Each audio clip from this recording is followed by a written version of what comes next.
Hey, what's up, guys? Gonz here for the Face Like the Sun YouTube channel. I just got done talking to Derek Gilbert of A View from the Bunker and Skywatch TV. We had a conversation about the book Revising Reality. It was actually me, Doug Woodward, Anthony Patch, and Josh Peck all on the line at the same time. It was great. I was able to capture the conversation on my end through the Skype, so I wanted to share it with all you guys. And please consider picking up Revising Reality in Amazon. And we don't have an audiobook version yet, but I plan to make videos from my chapter, so look for that.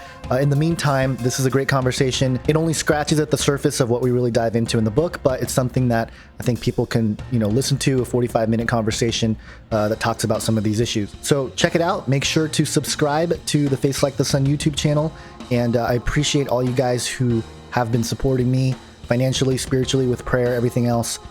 It's a really awesome thing that you guys have allowed me to do this, and I really appreciate it. So thank you so much, and here's the interview. You may not know it, but you're standing in the middle of a battlefield.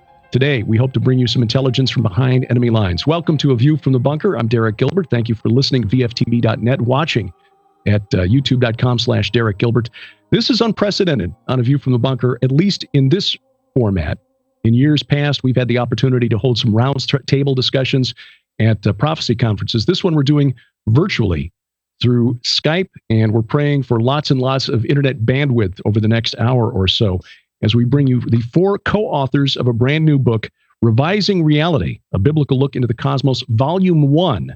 We'll start and go left to right across your radio dial, as the old saying goes. Publisher, speaker, researcher, author, co-author of the best-selling book, The Final Babylon. He's author of such books as Uncommon Sense, Lying Wonders of the Red Planet, The Next Great War in the Middle East, and he's a contributing author to Blood on the Altar and Pandemonium's Engine. Welcome our good friend, Doug Woodward. Doug? Hi, Derek. Great to be with you. Thank you. Next, we bring in filmmaker, podcaster, author, the producer-director of the films Age of Deceit and Age of Deceit 2, and director of the multiple Telly Award-winning documentary film Inhuman, The Next and Final Phase of Man is Here. He's co-host of Canary Cry Radio, Canary Cry Talk Radio, and he is the guy you see at the Face Like the Sun YouTube channel, Gonz Shimura. Gonz, welcome. Thanks for having me, Derek. Appreciate you inviting us all on. I'm glad we can all work this out and get our schedules coordinated for this. No oceans here in the Ozarks, but the cows say hello. Too bad. Sitting in the next room, but Skyping in anyway, author, podcaster, and television host. Never thought you'd see that on your resume, eh? He's the author of the excellent books Quantum Creation, Cherubim Chariots, co-author of the new book with Tom Horn, Abaddon Ascending. We had a long debate about how to pronounce that. Host of Into the Multiverse on Skywatch TV with his wife, Christina Peck, and often sits in on the panel discussions at Skywatch TV. We welcome Josh Peck. Josh. Hey, Derek. It's good to talk with you again. It's been so long. Yeah. Except this time we get to do it with a half-second delay between the wall. Yeah, and so that's always good. Finally, author and speaker who is in high demand, especially lately, because the topic that he is specializing in has been the focus of a lot of conversation recently. He is a researcher into physics, cosmology, biology, and computer science, as well as, most importantly, theology. He's written 2 novels, Covert Catastrophe and 2048, Diamonds in the Rough. He's a frequent guest on programs that deal with so-called fringe topics, such as Caravan to Midnight, Ground Zero with Clyde Lewis, Hagman and Hagman, as well as others, known for his cutting-edge research into CERN's Large Hadron Collider. We welcome for the first time to the program, Anthony Patch. Anthony, it's good to meet you. Well, same here, Derek. Thank you for having all of us together in one place. And we have 2 young gentlemen here who are starting families, I understand. Let the cat out of the bag. Well, Josh has got a kind of a head start on that. Yeah, I have 3 kids, and our most recent one, he's only 2 months old, but he's the size of a 6-month-old. We found that out yesterday at Skywatch because one of the other ladies brought in their 6-month-old, and Christina brought in Adam, and we realized they're the same size. So yeah, he's a big boy. Both mothers probably felt some trepidation over that fact, I bet. Yeah. But congratulations are due to you, Gonz. When is the happy day? It's supposed to be in March 2017. So looking forward to it. I'm already a father. I'm a stepfather. So it's not, a completely new world, but it's definitely different, and it'll be interesting to see how it all works out. But we'll see if we, become our own nation and That'll be interesting. That might cause us to jump borders here in the near future, but we'll see. We'll have to see what. But March 2017, it's a girl, and looking forward to it. All right. The eyes of, yeah, awesome. Yeah. Well, here is the book. It is Revising Reality, Volume 1, and all four of these gentlemen have contributed to the book in various ways, sometimes co-authoring chapters, sometimes writing independently. And so we'll try to play the role of point guard here and hopefully pass the ball around enough to give you, the viewer, listener, a taste of what is in this book, because a lot of ground gets covered, and during this conversation, we're only going to scratch the surface. Let's start off with the Genesis 6 paradigm, which is what opens the book. And Doug and Josh, we'll start with you, Doug. You open the book by describing the incident at Mount Hermon and what that led to, the Nephilim, the giants who were in the land in those days. How did the Nephilim, the giants, change the course of human history? Yeah, and what we tried to do in the book is bring together a lot of the really salient, much talked about issues. Probably over the last 4 or 5 years, the Nephilim has been perhaps one of the most controversial and frequent and popular subjects for discussion. And so what we looked at is we sort of gathered together all the issues that we thought should be in the book, and we came up with a name that can cover so many different factors and so many different issues. As it pertains specifically to the Nephilim and the cosmos, in the sort of, we'll call it the standard paradigm, which we were all taught in school, in which we still hear on the History Channel and the Discovery Channel and so forth. The concept of other dimensional beings is certainly not one that we hear about. The idea that other dimensional beings could somehow come to the other side and actually somehow mix their DNA with our DNA, that's just, it sounds so totally absurd. And yet that's where so many of us in our community that speak and talk on eschatology and these things, that's so much of what we've really been talking about. So what I asked Josh to do was to really assemble some research that really kind of brings together these ideas to start the book off, because it is a fundamental reshaping of our thinking about reality, that there are other dimensional beings and that somehow there is enough compatibility between them and us that we could have offspring together. I mean, wow, remarkable. So, but I'm just kind of teeing this up for Josh, Derek. So, but that provides the context to how we begin the book and why we started with that subject. Well, Josh, why does there seem to be so much resistance to this concept in the church? How much of this stems from the, shall we say, in training or indoctrination, if you will, we have as English speakers to the word God? Yeah, and that's one of the biggest hurdles that I find a lot of Christians who aren't already in this type of research or in this knowledge or whatever we want to call it. That's the biggest hurdle that they have to go through is what God, what God actually means in the Bible, because it is true that there are no other gods before Yahweh, the God of Israel, the God of the Bible. But it also does refer to other gods, what we would say like little g gods or false gods. And really it all comes from an understanding of what the Elohim are. And I think that basic foundation is something that's missing in a lot of the church, and until we deal with that, we can't really get into things like Nephilim and extra dimensional beings and things like that without laying a foundation of what the Elohim actually is. So that's what I do in the book, starting off, and once we get there, and I'm sure most of your audience, Derek, is already going to be familiar with that. So in the book, it's not like the whole book is stuff that people have already heard before. It's all brand new information, but there is a brief foundation there just in case somebody who hasn't heard this stuff is brand new to it. They'll be able to pick this book up too and understand it just fine. So we're not totally overloading somebody who this is all brand new. But once you get into that idea of that the word God in English isn't just universal to the God that we worship, Yahweh. It can mean a number of things, and Dr. Michael Heiser has gone through and did a lot of awesome research on this too. But it can mean angels. It can mean basically the way that I see it is it's more of an attribute of physicality, almost like what we would call like just some like a supernatural being. We could call that an Elohim. And Mike Heiser says it this way. He says that God or Yahweh is an Elohim, but no other Elohim is like Yahweh. He's independent of his in his own right. So it's just like if we were to say, yes, God is a supernatural being or he's a spirit, but no other supernatural being or spirit is like him. So once we start thinking of the word God like that, then a lot of things like Psalm 82 and all these things that don't make any sense on a surface reading, they start to become clearer. How these other gods can die like men and things like that. And it also helps bring things like Genesis 6 into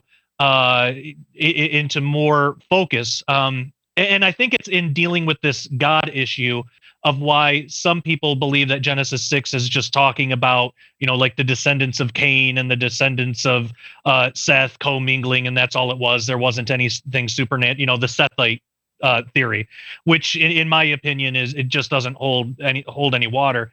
But when we have a supernatural view of it, of these fallen, we would just call them fallen angels or false gods or however we want to refer to them. They actually fell and commingled with human women, and like Doug so accurately pointed out, they at least have enough in common with us on a genetic level that they can commingle and create offspring with us, which is strange. But once we realize that and can get there, that opens the Bible to all sorts of new possibilities that a lot of the church won't consider, and actually has a lot to do with where we as the human race are going in the future. And that's what really sets the pace of this book and why it's even called Revising Reality, because even our understanding of ancient things in the church, that needs to be revised now. Yeah. Gonz, you wrote about the divine council in the book here, and we can see that the work of Dr. Heiser kind of weaves its way through a lot of the research in the book here. It's all through the book that I'm working on that'll be out in the spring. What are the implications of the divine council? The fact that there are other small g gods, that God in the Bible calls them gods. What role do they play? Why does it matter? Yeah, I think in the church we've used terms like heavenly hosts, and we've talked about angels, and those are sort of surface level understanding of some of these things. But when you start looking at, obviously, Dr. Heiser's work, he's the unseen hand. I'll call him the unseen Gandalf throughout this book here. But right, he what he laid out and what I tried to sort of repackage in a chapter, which is really difficult to do. And with the help of Doug Woodward, the chapter came out a lot better than it would have been if it was just me. So thank you, Doug. But really, the reason why it's important to understand kind of that paradigm is because it gives personality, number one, to these divine beings. It's not just, they're not just these whispering air spirits that kind of just do whatever God says. They have their own personality, their own character.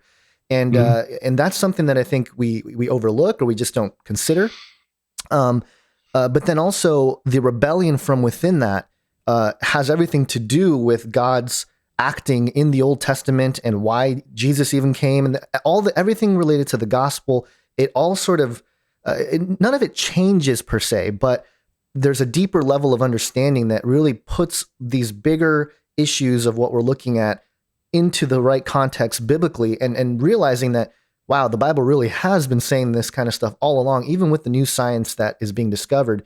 It's the same sort of truth that the Word of God has contained within it all this time, but now we have this point in history where we're able to start looking at it differently. We're starting to understand creation differently, and that in itself, changes our reality or causes us to revise reality. But the in that process, having that divine counsel worldview is sort of it's comforting in a sense, because all the stuff that's being investigated with the paranormal and even the supernatural topics, transhumanism with the future, what the future has in store for us, the divine council paradigm makes complete sense within all that, in that, the hierarchy of God, the rebellion of the angels, and how God is going to restore all that, and man's attempt to restore that. And that has to do with the Tower of Babel. It has to do with, I think, the eventual outcome of the mark of the beast and the image of the beast. And there's this constant battle going on between God, his plan, and man through the influence of some nefarious angels and fallen divine beings, to figure out that salvation on our own. And that's been the conflict all along. And so I just think it gives us a deeper understanding of the Word of God, and that it's so relevant. All the Old Testament stuff that you thought was completely nonsensical or just God being some kind of tyrant, right? No, there was a really important purpose behind everything he did in disinheriting the nations, the scattering of the nations at the Tower of Babel. There's a reason for that. Choosing his family line in Israel, but then understanding that that was a process that allowed salvation to become available to all of creation and all of man, actually, and then through that creation. So it's just a really, for me, Dr. Heiser's work has really shifted my thinking in grounding stuff in Scripture in a way that the church, at least right now, is not providing for those who have deeper questions. So I think the divine council is that sort of gateway, if you want to call it that opens up to some of those deeper issues. And then you can kind of go, wherever the rabbit trail may take you into some of the fringiest, craziest places, but feel okay because kind of like this conversation, right, which is going to do, I can already tell. Right. Well, the thing for me is that it makes the history of the Old Testament a lot easier to understand. Why Joshua was told, these people here are Karem, they are to be utterly destroyed. And these people are to be utterly destroyed. These people you can make a treaty with, but these people over here, even they're animals, you got to destroy them.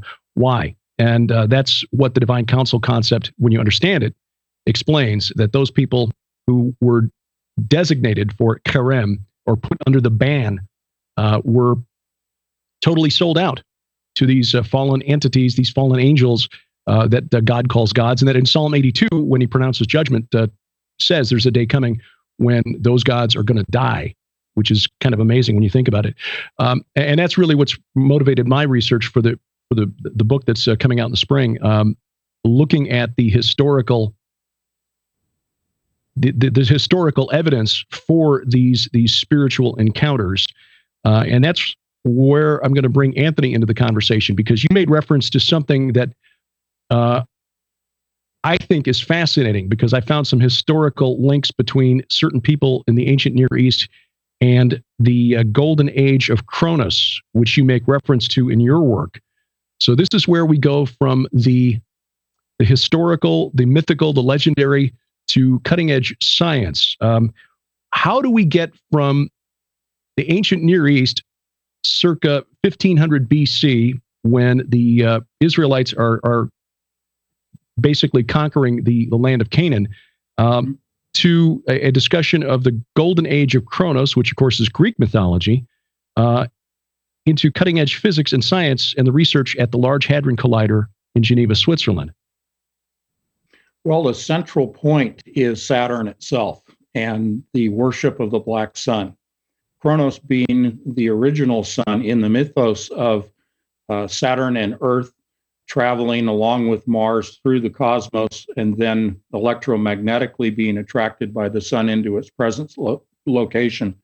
And therefore, what we have is a situation where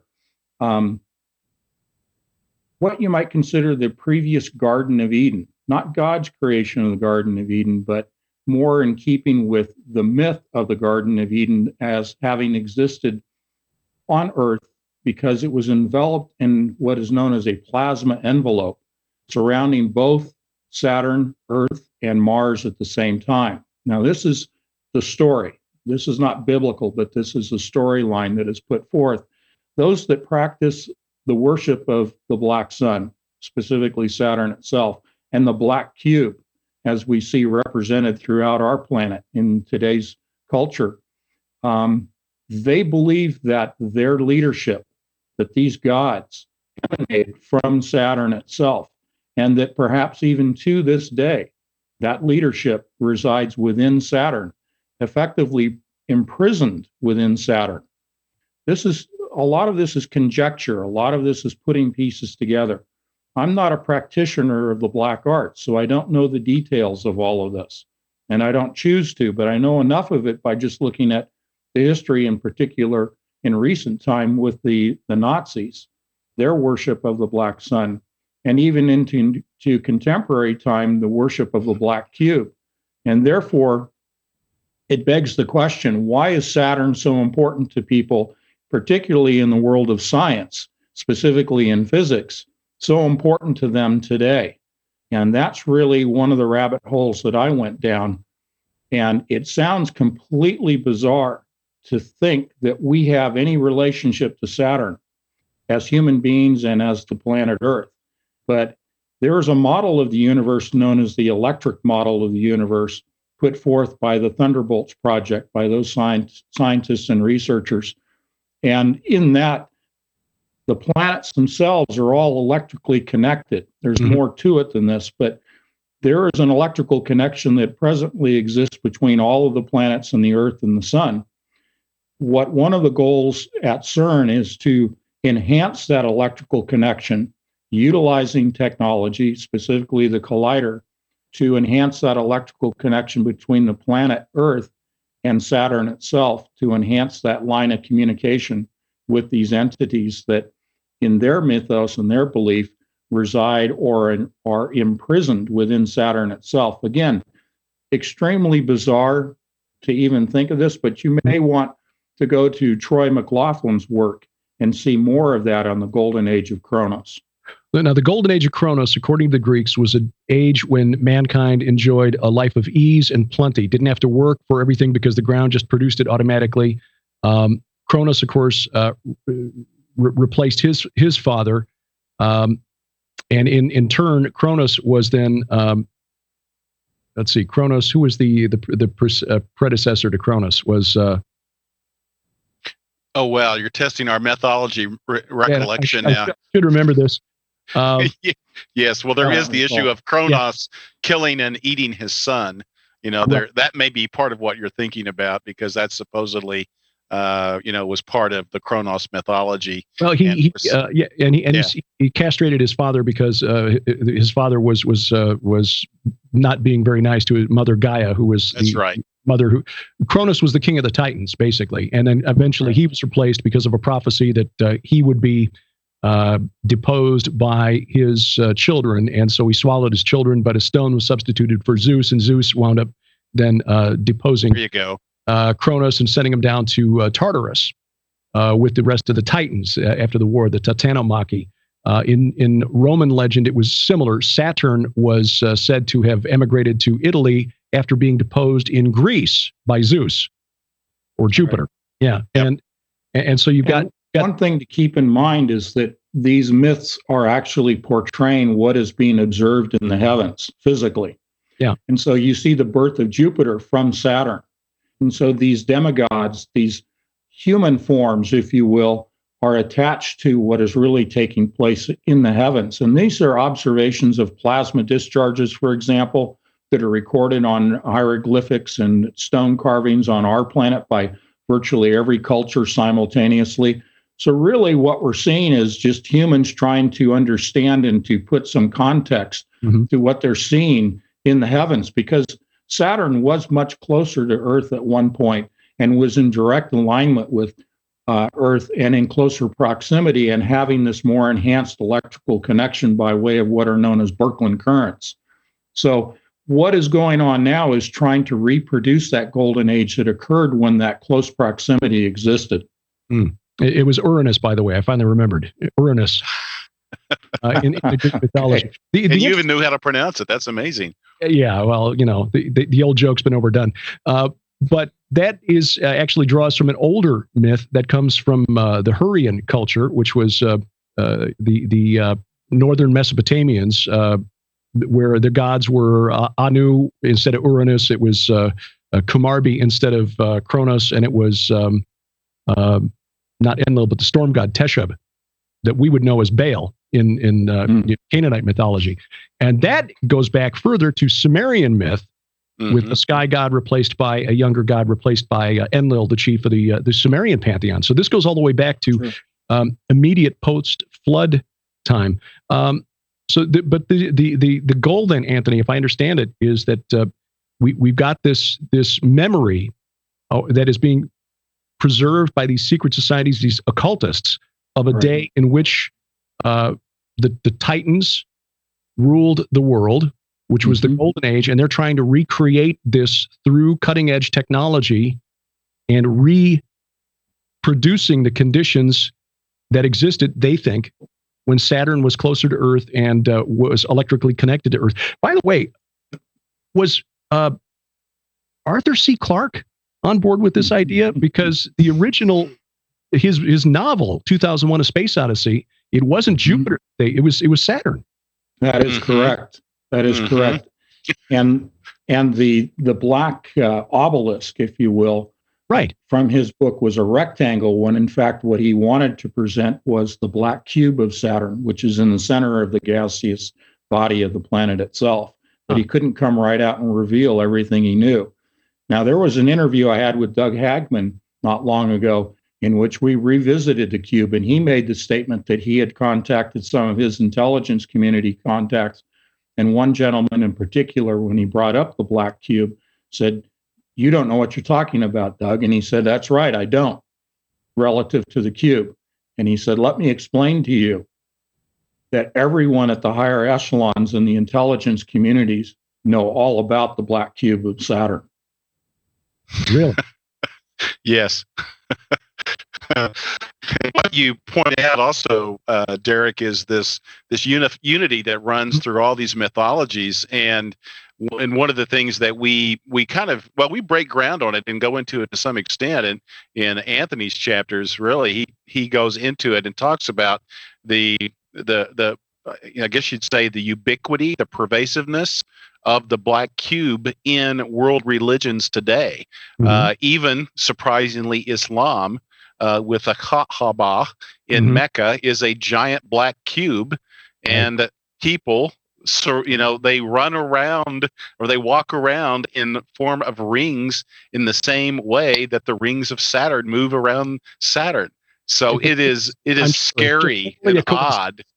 Yeah, purely a coincidence. So, go figure, right? Yeah. This is mind-boggling. Now, Josh, I know that you've done a lot of work on this and research on this for the book Abaddon Ascending, and you've got a head that's further around this complex physics. What is it? How is the Large Hadron Collider to be used in order to get us closer to this goal?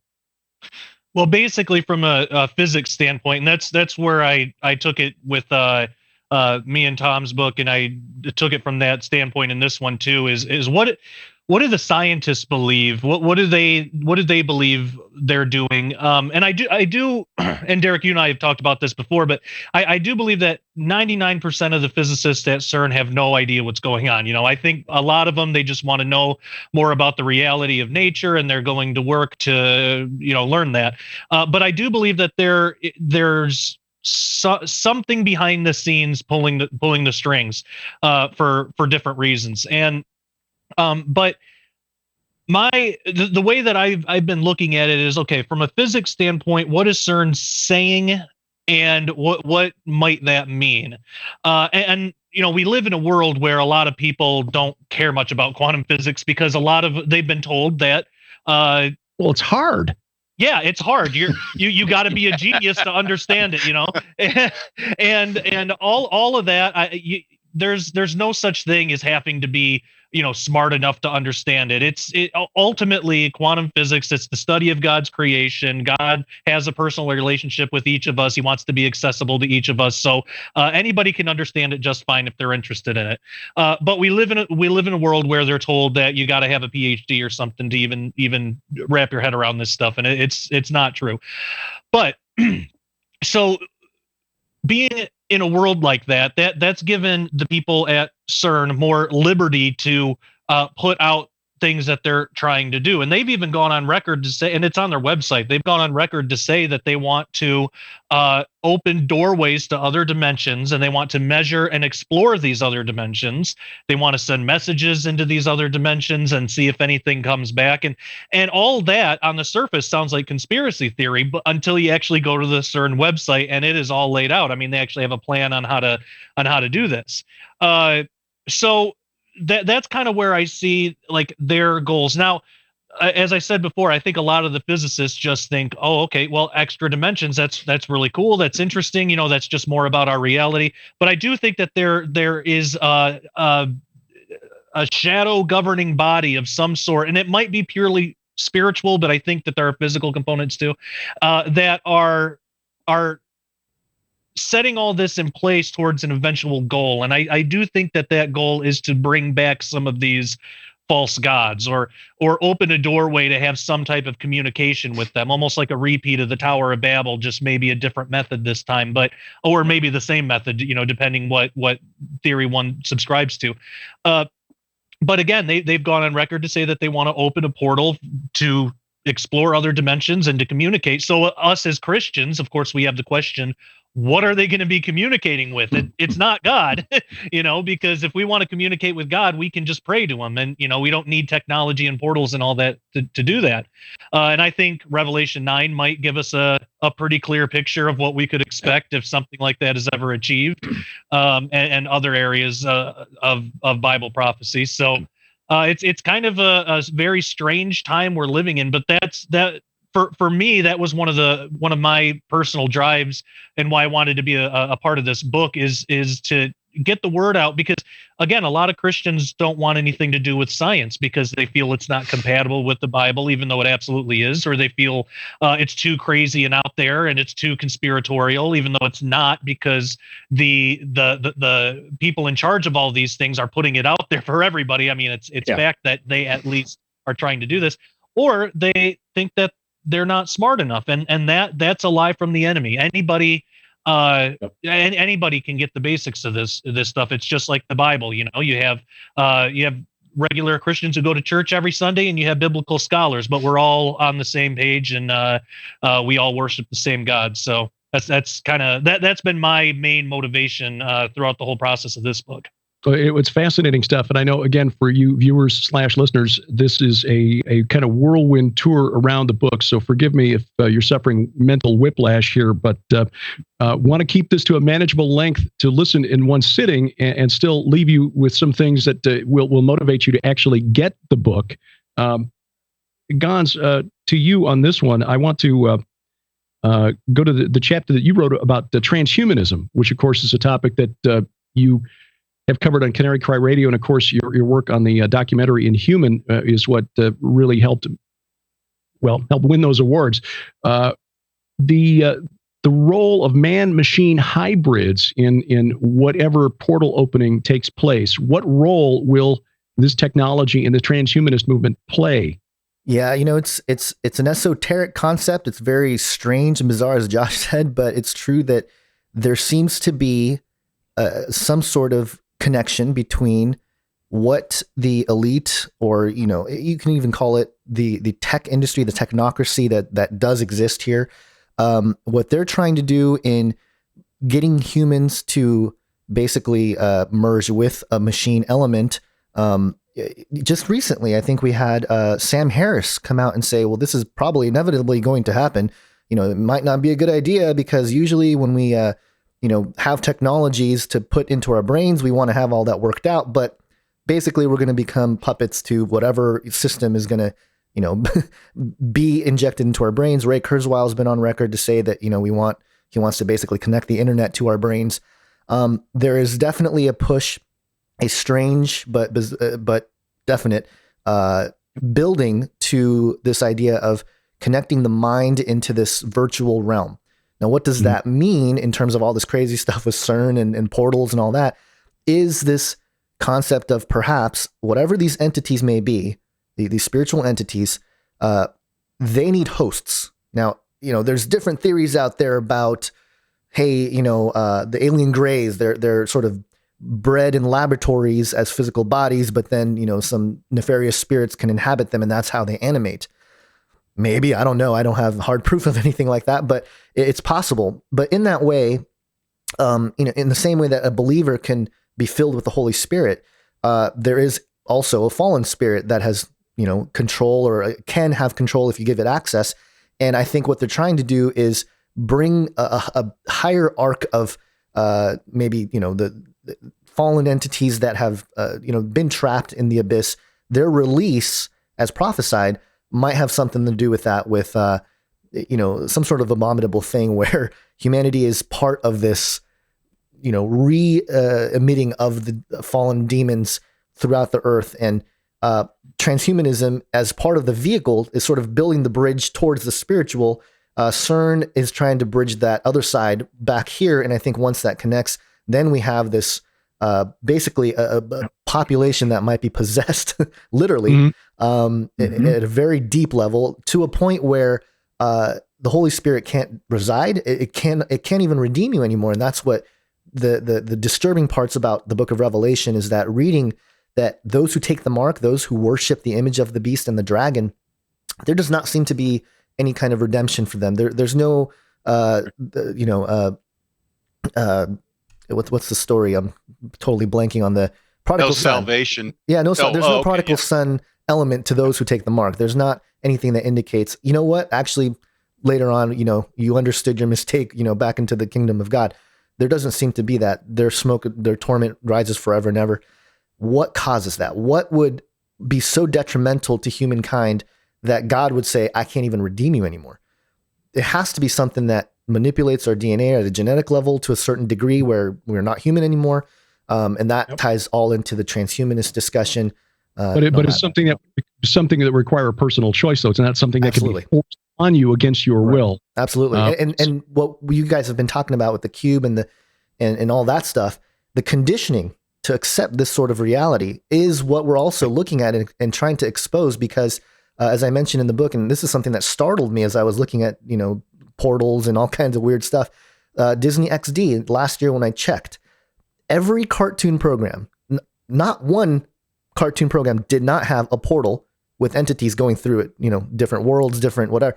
Every single program, and this is kids channel, Disney XD, has a portal. So, I mean, they're trying to get the kids to understand there's these other worlds and you can go through them.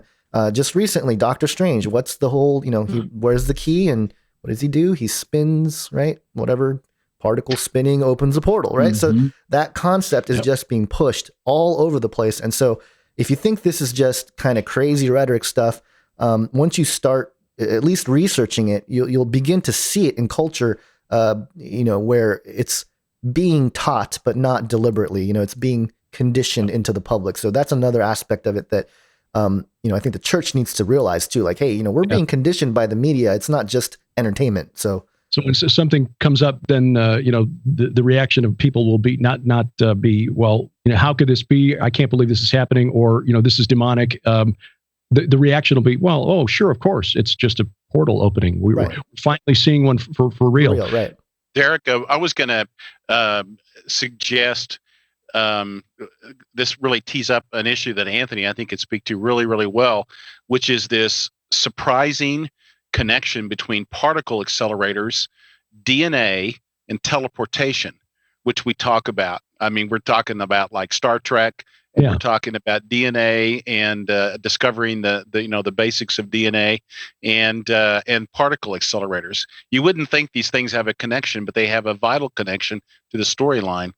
Well, right, and that relates to a line that I wanted to ask you about, Anthony, because I think I copied this down last night as I was reading the book because I thought this was really intriguing, and it kind of relates to what Doug just said, which is the whole linchpin between the science and the research and the myths and legends of this so-called golden age.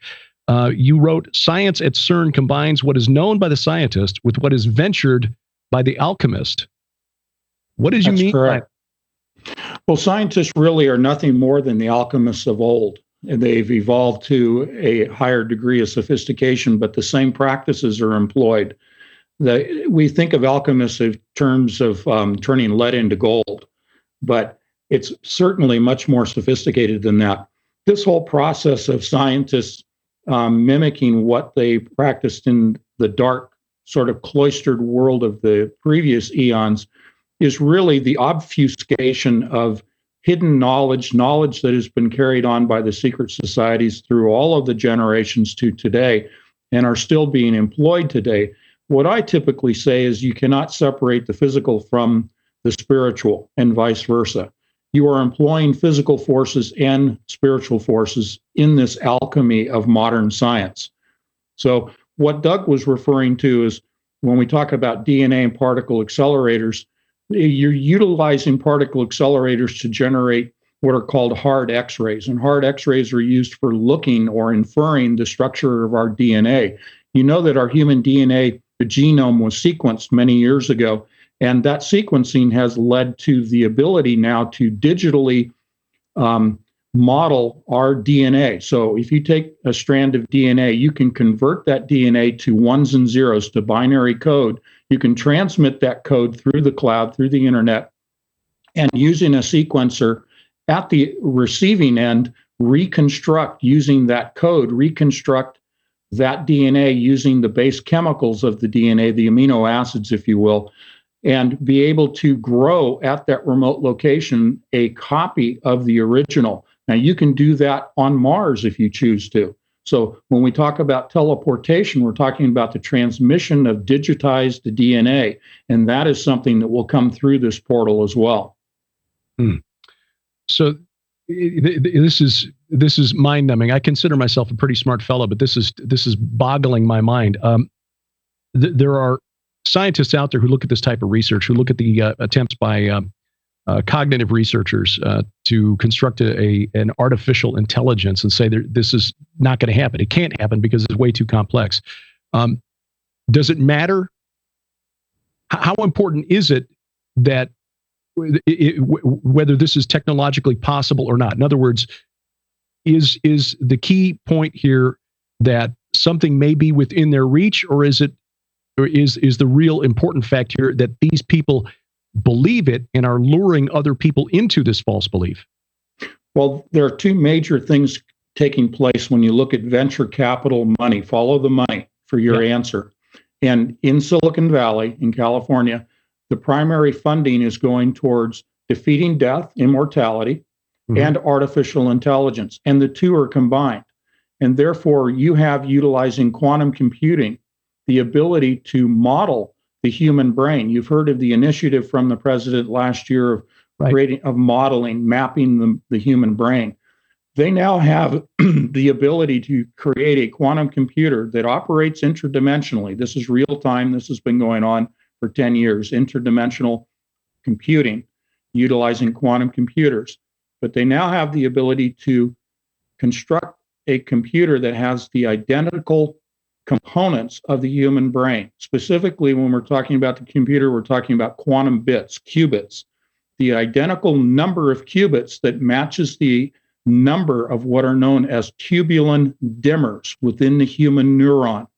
So you're matching numbers to numbers in terms of the construct of the human brain and the quantum computer in order to create a match. This is quantum biology. This is combining DNA, quantum computing, and God's model, God's plan for our brain, using that as the model for the artificially intelligent brain. But as I've talked to cognitive researchers like Dr. Hugo de Garis, he admits that when they try to run data, a set of data that they input into these neural networks, and they see what comes out the other side, they don't really know what's going on inside that, black box, if you will. Where's that black box again, that black cube?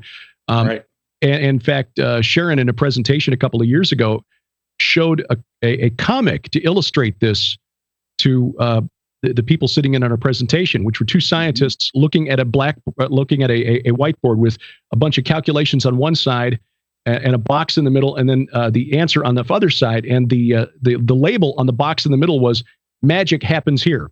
And she said, this is essentially how cognitive researchers are trying to build an artificial intelligence. They don't know what's happening in the middle. They know they put it in and data to the other side, but the artificial intelligence researchers and the transhumanists are getting people to believe that salvation will come through technology. And I wonder if that isn't the greater danger, because salvation depends on what you believe, rather than the technology actually being created to replicate the human brain. Yeah, the technology, the ultimate goal is to, one, to steal your soul, and two, to control you. And therefore, it's being sold as the answer to Alzheimer's, to cancer, et cetera, et cetera. Right. And that is not the truth. And the deception is that to achieve the solution to all of humankind's problems or issues is to do away with the human brain as it exists according to God's plan, and do away with the human body, to upload your consciousness and, if you will, your soul into a computer that will never die. That's what's being sold to people. Right. Even if that was achievable and possible and desirable, it's only going to be done for a select few, not for the entire human race. Right. So we get into some complex discussions here, but all of this is real time. All of this is going on. All of us as researchers read the research and present our findings. So we aren't making things up. This isn't conjecture. This is coming from the university level material. And thanks to Douglas, we've been able to present in this book a university level construct of our various areas of research. Yeah, and I guess the way I would put it is this, and the reason I'm raising this question and this point is because there are researchers out there who will look at the research of, say, Dr. Raymond Kurzweil, and what was the name of his book, How to Build a Brain, and who just looked at it and said, this is ridiculous. This is like a few bits of good information with a bunch of, nonsense. Sure. Well, but the danger there, I think, is that people, Christians especially, will say this is technologically impossible, so we don't need to worry about it. And I'd say that is wrong. You have to be worried about it. We're not trying to instill fear, because this is God's plan and he has the control. However, we do need to understand that when you talk about quantum computers, we're not able to intuitively understand how they work, this magic black box that you referred to. The rules are different at the quantum level than at the classical atomic and molecular level. But with that understanding, let me give you just one number. Going back to 2013, there's a quantum computer that had 512 qubits. Now, they've gone way beyond that. But at that time, the parallel to that was equating 512 qubits to the processing power of 7 billion human brains. Now, we can't even wrap our heads around that number, and they have far exceeded that number since 2013. So what I'm trying to impress is it's no longer magic. It's no longer unachievable, inachievable. It's been proven. So we do have a very real threat to humanity, whether we're talking about our bodies or our minds or even our souls, as Gonz was referring to. Well, again, in the interest of trying to keep this to a manageable length, and I know this is a conversation we could easily do 3 or 4 hours on, but to keep this to a manageable length, we give each of you fellows an opportunity to share with viewers and listeners what you hope is the takeaway from your perspective. We'll start with you, Josh. What do you hope a reader of Revising Reality takes away from this book? Well, I agree with Anthony where he said that we're not trying to instill fear, and it's not that we need to be afraid of these things, but we do need to be informed of them, and how these things might play out. The last chapter that I wrote in the book was on where quantum technologies are going to take us into the future, the very near future. We're not even talking a matter of 5 or 6 decades anymore. It's coming really fast, and a lot of it's already here. But the problem is a lot of people, especially in the church, especially Christians, they remain uninformed because either, like you said, Derek, either they think it doesn't matter, that it's technologically impossible, which it's not, or they think it doesn't have any bearing on where they stand with God, just as a Christian. But the problem with that is when these technologies that are already here now, when they become more mainstream, as Christians, we're going to have to answer some tough questions like, where's the line? What's okay with God and what isn't? And instead of making a snap decision right at the time, it's good to get a handle on this stuff now and remain prepared, because of course technology has brought a lot of good things for humanity and has been helpful. I mean, I have a prosthetic hip that allows me to walk around when I couldn't really walk. You to, fondled every airport you go through. So yeah, that. I can relate to that. Yeah, exactly. So there are my hip. Honest, it's totally my yeah. it's right. You're never gonna let me live that down. That's right. And when what's really crazy is when the machines don't go off, you have to explain to the security people that they've really got a problem now. Right. I've got titanium. That's right. I got metal in me, and you didn't detect it. That's right. Yeah. So technology has brought some really good things to humanity that's been helpful, but we as Christians need to get in the Word of God and get Spirit filled so we can know where the line is, because like Anthony said earlier, a lot of these things are being packaged as like cures for cancer or like good things like that. And Derek, you and I and Sharon talked about that on Sci Friday earlier this week. That or actually I think it's airing today, but that. Where is that line when it starts getting into gene editing, even if it is curing your cancer? What is that doing to your humanity? And so it's good for us to have these conversations now and to write books and read books like this now, so the church can be aware of what's going on and what is right at the door. Okay. Gonz, your hope when somebody picks up this book, Revising Reality, what do you hope they take away? I hope they, excuse me, are encouraged, and it gives them something to consider and a new lens maybe to look at the world around them. But really, I hope this is the beginning of a needed, I guess, revival, if you will, of Christian apologetics, because I think that the topics that the academic world has tackled with apologetics is so fundamental for our faith. In the world of philosophy, there are, William Lane Craig's and the Ravi Zacharias who've really made an impact in the academic world. And if you're an atheist, a materialist, you can stay with your arguments with the non-existence of God or whatever, but it has been shown pretty well, I think, in my opinion, that there's a rational, logical, consistent argument for God that doesn't require, any kind of leap in sort of illogical faith or anything that they characterize it as. But now we're moving into this time when those things have been established. Even the world of science is moving away from the hard materialist paradigm.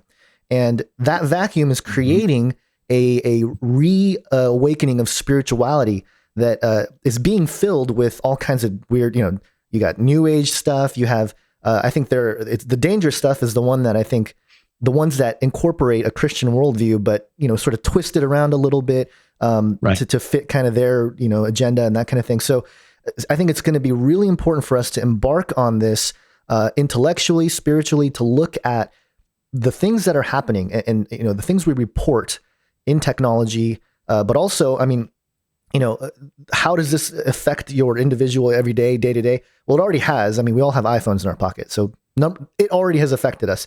But, you want to look at, the politics of stuff. You can look at the 2030 UN agenda.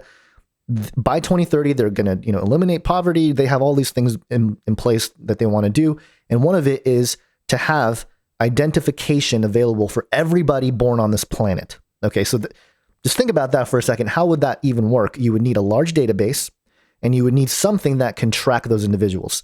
And this is the foundation of what seems to be relayed to us about the mark of the beast. You can't buy or sell. You can't, So those things, I think, in the world of the church, I hope this embarks on that sort of quest to understand where we are. We don't know when the Lord's returning.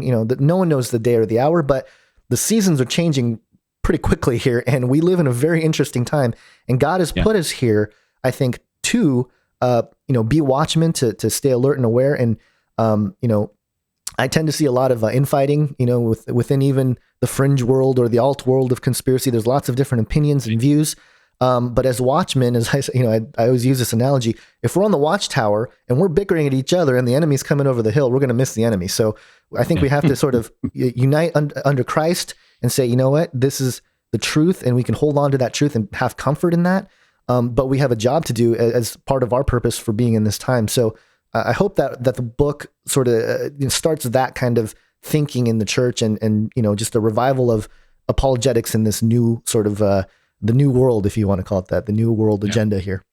In engaging the brain as well as the heart and the soul. Yeah. Anthony, your hope for the book. What would you hope that people reading this book, Revising Reality, get out of it? Well, I echo my co-authors here, but also this is a saving of souls. We are commanded by Scripture to save souls. I would challenge pastors, I would challenge individual laypersons to grab a hold of this book and to understand that this is a wake-up call to psychologically as well as spiritually prepare your flock. Because imagine the scenario, if we were here and a portal opened, how this world would completely change.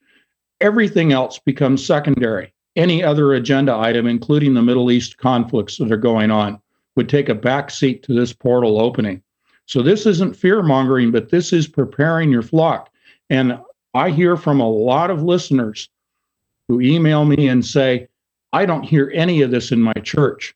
I don't hear anything coming from my pastors. I challenge pastors to get this book, to become familiar with this, and to do their own research, and for laypersons to do the same thing. We present information that doesn't cover everything. We have a second book in the works. The point is, we're trying to trigger people to do their own critical thinking, their own soul searching, and to think about, if they're not saved, the salvation of their own soul and those around them within their sphere of influence, to reach out to them as well. Again, not in a fearful manner, but in, this is God's plan, but this is how Lucifer is trying to usurp God's plan. And here it is laid out in this book. And Doug, as the publisher, will give you the last word. Revising Reality, A Biblical Look into the Cosmos, Volume 1. What was your goal, your purpose, and your hope for this book when you went into the project? Well, my sense was that there had been a lot of research. We've mentioned a number of the parties that we've looked to. We also should mention that Stan Deyo wrote just a stunning foreword for us. Absolutely, yeah. And so people are going to be intrigued by that. It's a great hook. But the real context, we're kind of missing context for all of this, and it's cosmology. And it's the cosmos. And we don't mean cosmetology. We mean cosmology. And cosmos means a structured reality. But we've been living, all of us in our lifetimes, even us older folks, we've been living under the naturalist, materialist point of view. That's the reality, the way it's been described. The most popular public TV program of all time was Carl Sagan's Cosmos. Mm-hmm. And it really positions and places the whole cosmos as a naturalist, materialist, godless reality.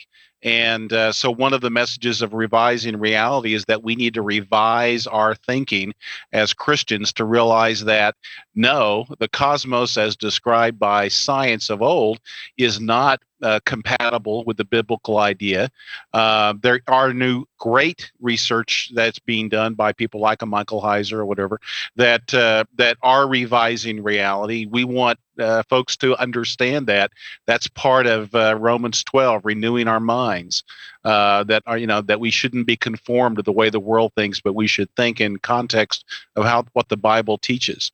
There are so many discoveries, whether it's looking at ancient texts or looking at modern science, and we have, as Anthony mentioned and as you referenced, this is Volume 1.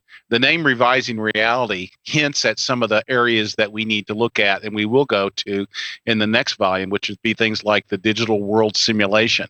That would revise reality. How about the Mandela effect? That would revise reality beyond what we could even imagine, changing the way that we remember things. And so revising reality is a very far-reaching concept. It is a pulling together of those things that influence our understanding of the cosmos. And so, I guess my final thought would be to remember that the Bible is a cosmology book. It begins with God creating the heavens and the earth. It ends with a new Jerusalem, a new cosmos that God will bring about. And it also, in the first chapter of Genesis, it places humanity at the center of this. And so far from the vision of a Carl Sagan, where we're sort of passive observers on a very average planet around an average sun, around an average galaxy. No, the Bible says we actually are the crown of creation. And God cares that we not manipulate our DNA and that we not try to revise the way that we're built, but we recognize that He loves us. He also died for us. And the fact that God was incarnated into the cosmos, into our body, is forever a underscoring of the importance of humanity to Him.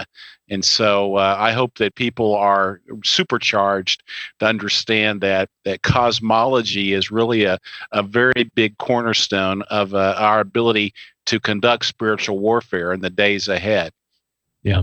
And I think that the fact that our senses have been dulled to the spirit realm through our naturalistic indoctrination makes us essentially soldiers on the battlefield with no clue that we're even being shot at, which is a good way to get yourself killed. Revising Reality, a biblical look into the cosmos, Volume 1. The authors you've been hearing from during this conversation: Anthony Patch, Doug Woodward, Gonz Shimura, Josh Peck.